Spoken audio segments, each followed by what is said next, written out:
हम बुंदेलखंड यूपी से रहे। जी मैं बिहार से हूँ। मैं बंगाल से आ रही हूँ। हम सर करीब 11 साल के थे जब, तब से रिक्शा चला रहे हैं। तकरीबन 18-19 साल हो गए। मेरे को अभी 4 महीना हो गए। रोज का 400-500 रुपये बनता है।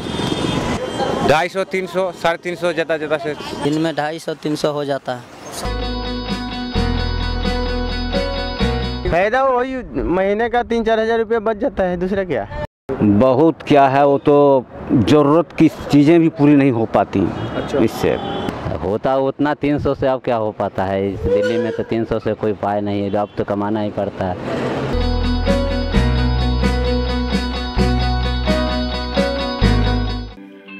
नमस्कार, आदाब, सत श्री अकाल। दोस्तों, अभी तक तो आपको लग रहा होगा कि ये सब कुछ तो देखा है आपने।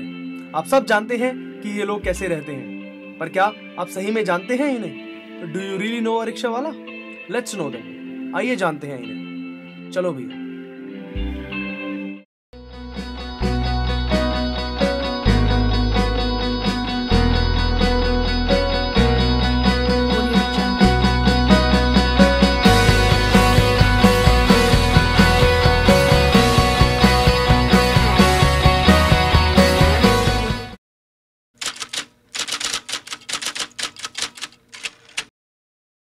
दोस्तों, क्या कहें हम इनकी जिंदगी के बारे में। 70 साल की उम्र, फिर भी ये शरीर काम से डरता नहीं। दोस्तों, आज हम आपको मिलाते हैं दशरथ जी से, जिनके असूल दशरथ राजा से कम नहीं और जो जिंदगी से कभी नहीं हारे। आइए जानते हैं इनकी जिंदगी को थोड़ा और करीब से।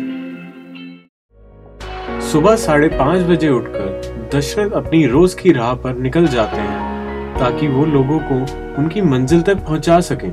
और उनकी इस राह में उनके पहले हमसफर स्कूल के छोटे बच्चे होते हैं, जिन्हें दशरथ जी रोज स्कूल ले जाते हैं और वापस घर छोड़ते हैं।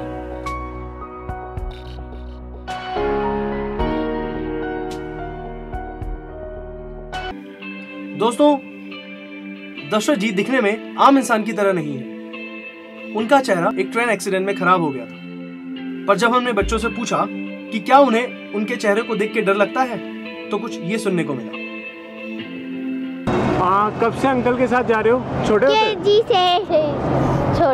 छोटे से क्या में?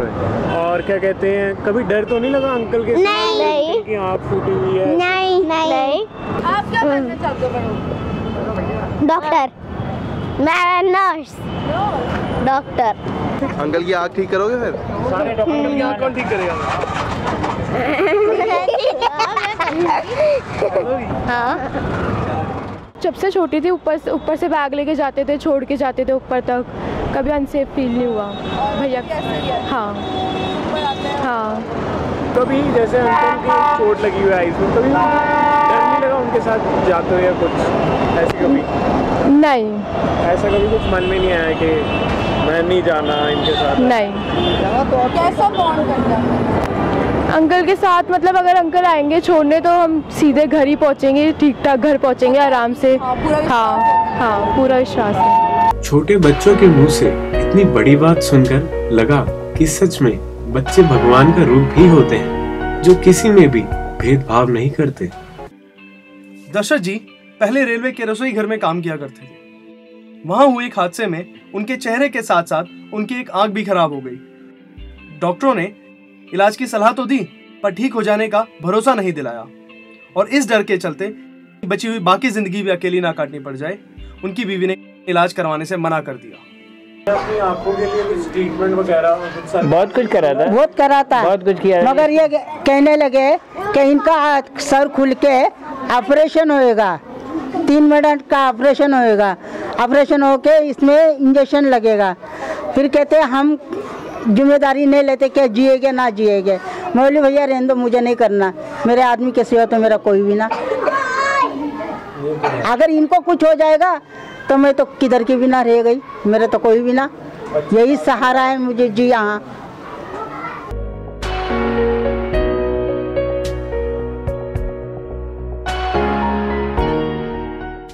मेरे पति तो बहुत अच्छे हैं, मेरे को कोई बात का ना परेशान, ना कुछ, खाना पीना मेरा दवा पानी सब करते, मेरे को कोई बात की परेशानी नहीं।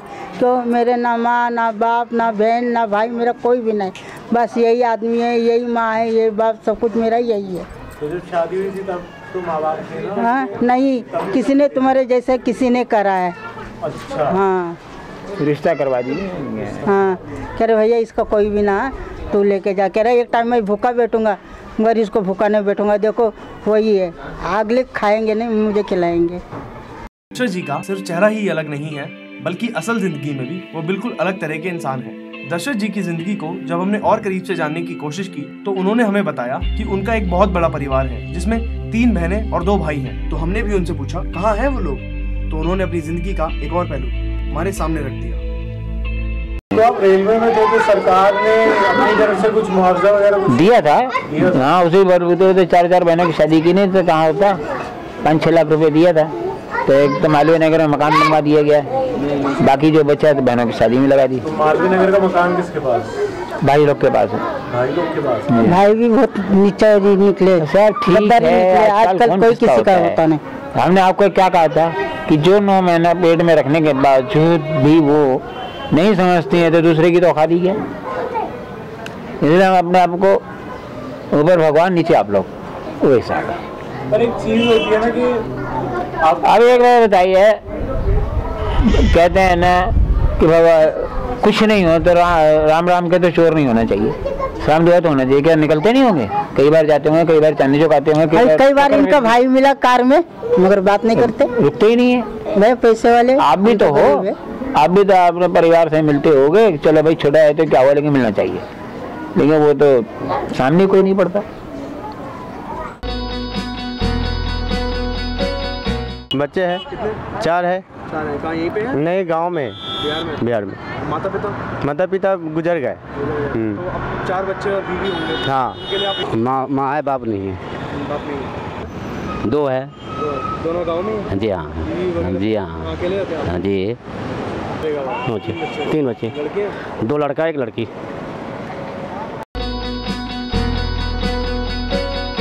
कम हुई है जी। अब मान के चलिए कि जब हम लोग को अब जो ये 10 रुपये में ले जाते हैं, हम लोग वहाँ 10 रुपये में ले नहीं जा सकते, 20 मांगेंगे, मेरे पूरे कटवे करेंगे, तो ये तो फर्क तो जरूर पड़ता है। उसके वजह से तो बहुत कम हो गया, आधा समझ लीजिए। जहाँ की 500-600 हम लोग का होता था, वहाँ से आधा हो गया। बैटरी वाला रिक्शा ज़्यादा हो गया ना 2 रुपये के अंदर में। जब से बैटरी वाले रिक्शा चालू हुए हैं, पहले हम 300-400 रुपये कमाते थे, अभी के तौर में 200-250 रुपये कमाना हमें बहुत भारी पड़ रहा है।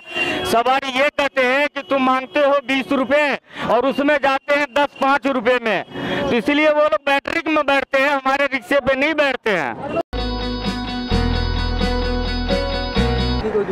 दूसरा काम करते नहीं, करने जाते हैं तो ठेकेदारी में पड़ जाते हैं, वो मार लेते हैं, पैसे देते नहीं हैं। हाँ, तो क्या करें सर, क्या कम दुकान कहीं लगाते हैं, पुलिस वाले लगाने नहीं देते हैं। हाँ, वो भी बगैर पैसे के तो आजकल कुछ है ही नहीं है। हाँ जी। तो उनको पैसे नहीं दे पाते? उसको दे कहाँ से देंगे, कमाई नहीं होगी तो देंगे कहाँ से। फैक्ट्री में कहीं भी लगते हैं तो 2-3-4 हज़ार रुपये तनख्वाह देता, हमारा गुंजाइश नहीं बनता था। देखिए नौकरी से तो गुजारा होने वाला नहीं, हम लोग नौकरी नहीं करते। इसी में कभी भगवान 500 भी दे दिए, कभी 200 भी दे दिए, कभी 300 भी, कभी नहीं भी होता है।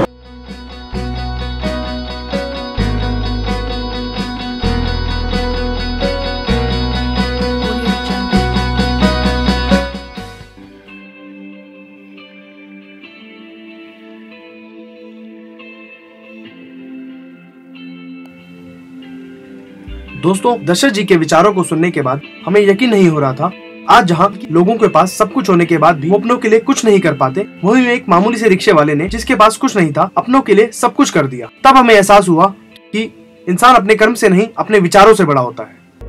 पूरे दिन की कड़ी मेहनत के दौरान जब दशरथ जी लोगों को उनकी मंजिल तक पहुंचा रहे थे, तो बीच में हमने उनसे पूछा, ई रिक्शा के बढ़ रहे चलन से उनकी कमाई पे कितना असर पड़ रहा है। ये खरीदने का 1,10,000 का आ रहा था पहले, अब इसकी कीमत हो गई 1,60,000। कहाँ से आएगा इतना पैसा? तो किराए पे ले लो।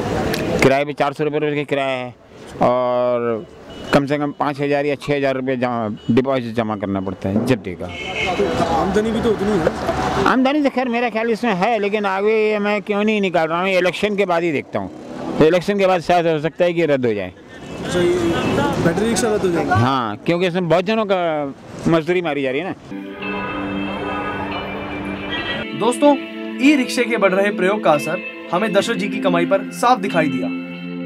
इस उम्र में भी पूरा दिन कठिन परिश्रम करने के बाद उन्हें सिर्फ 180 रुपए मिले, जिसमें से 40 रुपए रिक्शे के किराए में चले गए और बचे हुए 140 रुपए लेके वो घर को चल दिए, ताकि फिर से एक नया दिन शुरू कर सके और फिर किसी मुसाफिर को उसकी मंजिल तक पहुंचा सके। मेरा नाम मुन्ना खान है। आप क्या करते हैं?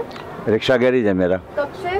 ये है कोई 20-22 साल से। आप दशरथ जी को जानते हैं? जी हाँ, बहुत अच्छी तरह से। तो कुछ बताइए उनके बारे में, उनका स्वभाव कैसा है? स्वभाव तो बहुत बढ़िया है, बॉम्बे का रहने वाला है वो, और जाति से जो है वो धोबी है। अच्छा। और इसका जो चेहरा टेढ़ा हुआ, इसको फालिश करी थी।